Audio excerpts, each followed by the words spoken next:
All right, ready to start mission 2, which is Hive mission 1.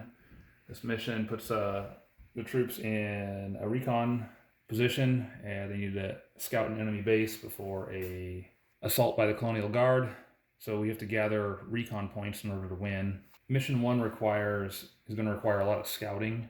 The Hive deck contains some, basically we'll call them blank or general cards, and those cards all refer back to the specific Hive sheet. So here, any general cards we get are going to require scouting.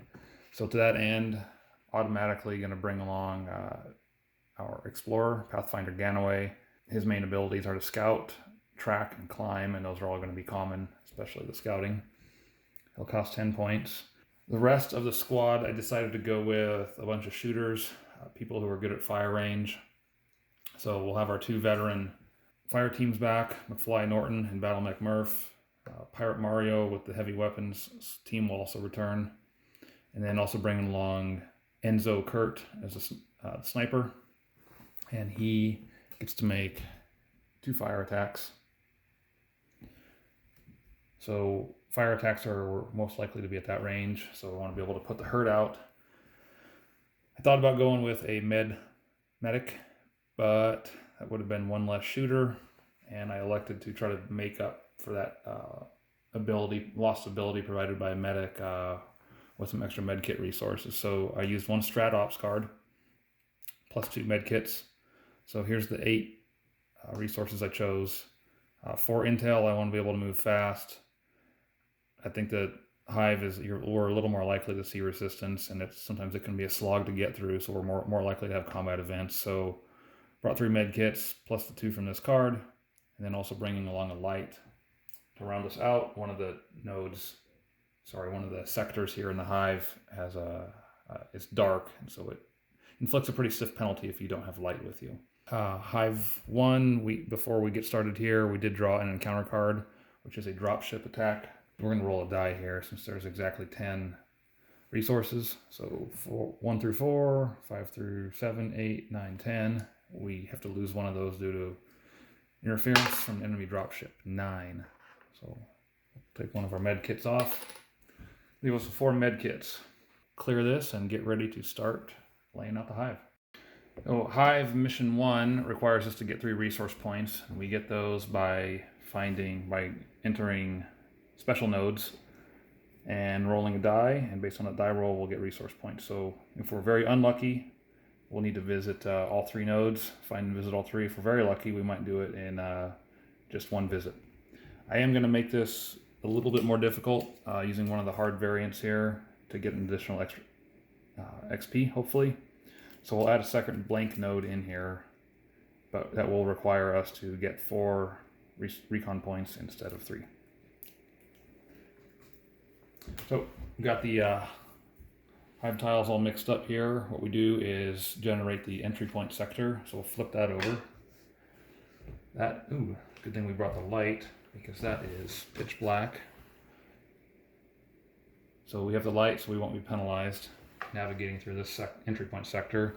Now what we do is we've got a bunch of Hive node cards here. We'll populate these 3 rooms.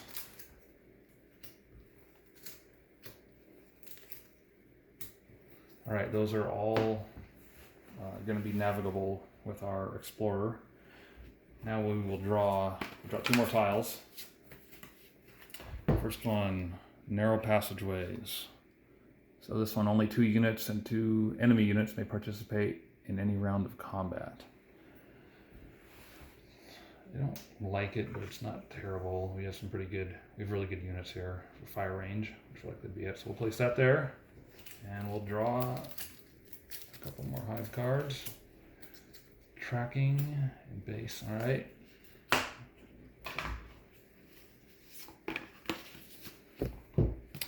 And that one.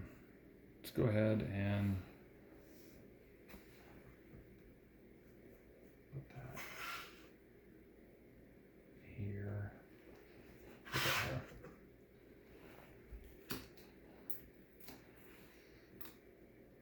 So far, none of those look terrible. And we're going to go ahead and utilize one of our intel resources. And one of the Hive rules is you can use an intel at setup to place 2 more tiles. So we'll go ahead and do that. All right, now if we would have drawn this sector with a special node on it for the first 3, we wouldn't have been able to place it. So we'll go ahead and place this one. Let's see, we can't place it here, but we can place it down low. So complex network, always consider nodes unexplored, even if you have previously explored them. Yeah. I want to go there, we need to go there. Let's see if we can get something to put here that might be favorable. And not quite. So unstable area at the start of each turn, roll a random number on a 4+ to skill levels required, increased by 1. Okay, but let's put this one, probably didn't play this very well. All right, so after consulting the rules and looking at the map a little more, I think I'm going to put this one right here. Now I need to throw some nodes down here, so let's use up a little bit, that one there. And then here, here.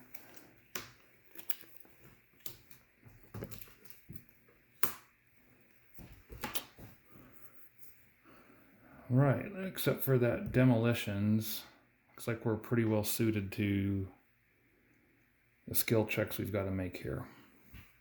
Okay, my plan is to take the squad into that node. I'll have to kind of blindly explore, because I couldn't find a node that fit just like I wanted it earlier.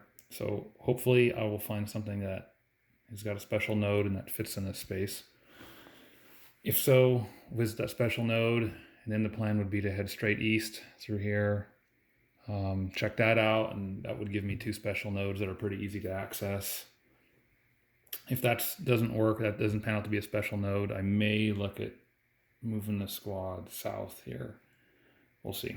And I'm going to start rolling some dice here, and I don't think I'm going to do this the whole mission, but we'll roll some dice. And so we got to look at the base is a scout of 1.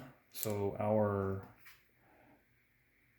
explorer has a scout skill of 3. So we got to roll a 3 or higher to get 1 success level. The orange die is D6, and then the black die, there's kind of some special rules about what happens with a D6. You'll incorporate the black die into seeing if it's like a 0, and basically extended dice. So using the black die, we can go from have the results of 0 to 8. So we got a 6. That's really good. So when you have a 6, then you look at the black die, and you take, if it's a 1 or a 2, you take the results and add it to 6. If it's a 3 or higher, you would ignore it and be left with a D6. So that's an 8, which is 2 success levels. 8 divided by 3, drop the remainder. So that's more than enough to get into here. So we will place multi-purpose counter, move the squad into there. Also got to move the turn up, turn there. And now let's roll for a event check. 5+. We have to deal with some enemies. If not, that's awesome. Okay, 3 and a 6. So we are, don't find any enemies right now. All right, I actually ran through all the tiles off camera, and there's nothing that's a valid legal placement there per the rules. So we're gonna act like it's just a dead end for the time being, like my guys can't find their way through. So we will instead move south and try to enter this node here. So search of 2. I actually don't have anyone who can search. So we're going to use 1 intel, and that's an automatic success because that gives us 2 success levels, which is just what we need. Consider that one resolved or explored. We'll move into there. Now we will roll for event 4+. And we got one with a 5. Oop, that was a 5. So we're going to find some mercenaries. See, we're going to roll on, it's a Class A event, so we'll roll here. And unfortunately, we rolled an 8, which is Jeez. 7. So 7 plus is 5 soldiers for a Class A event. So one of the special rules for the mercenaries, reinforcements. So when we check for a Class A encounter, we roll another random number. If it's a 5 plus, we replace the 5 soldiers with an equivalent number of battle drones. We're lucky. So only rolled a 4 there. So we will go ahead and put down the 5 battle drones, or sorry, mercenaries. 2, 3, 4, 5. So we'll roll for our command skill check for the squad leader, looking for a 4 or higher. Nice. 6, so that's 1 CP. And now we will roll for the combat range determination. So these guys, we use the set here, set row. So 3 or higher is fire, 2 or less is melee. So we've got a 7, which is going to be fire range, and I don't need to use, that's what I want since I'm better at fire than they are, and they are better at melee than I am. So we won't use the tactical ability by the squad leader. So we are going to be at fire range, and we'll generate wounds now or get into the firefight. So I'm going to use the CP for intensive fire. So it'll cost me 1 ammo, which I've got tracked off camera here. And intensive fire allows us to gain a +1 AP modifier for the remainder of the turn for all fire or melee attacks. So we're going to add, we'll start here, generate wounds, go from left to right, top to bottom. Squad leader doesn't shoot, and neither does the explorer. So we'll start with Norton. Okay, so that is a 4 +1 AP for his advanced training since he's a vet, and +1 for intensive fire. So it's 6 divided by a fire of 3 is 2. That's 2 wounds, and they need to be split evenly among the enemies. Any remainder above even can be grouped with 1. So let's see, Battle Mech Murph, again he's going to get +2 to the orange die. 5, 7 divided by 3 is 2. That's 2 more wounds. So we're just going to concentrate fire. These guys, combat here is simultaneous. We did not choose to use ambush. So we are going to take return fire, but we want to make sure as many of them are dead the first round as possible. So concentrating fire versus spreading it out. All right, next, Pirate Mario. Now he has a fire skill of 2, which is great. Gets the +1 AP for being a vet, and +1 for the intensive fire. And that was a great roll. So that 6 + 2 is 8 divided by 2 is 4 hits. So we've laid down the hurt here. So we got to go 1, 2, 3, and then we have 1 extra. We'll throw that one down there. And then Kurt Enzo, the sniper, got 2 attacks. So first is our skill of 3. 4 + 2, 6 divided by 3 is 2 hits. So we have effectively eliminated those guys. We'll just call this a wound marker right here. And we're going to roll the last attack just because we have to track ammo. If we roll a 1 or less, we lose ammo. So that would technically be 1 hit. That's a 4. So we killed these guys, but they are going to attack back.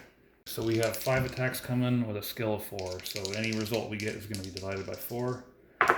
First guy, he gets 1 hit.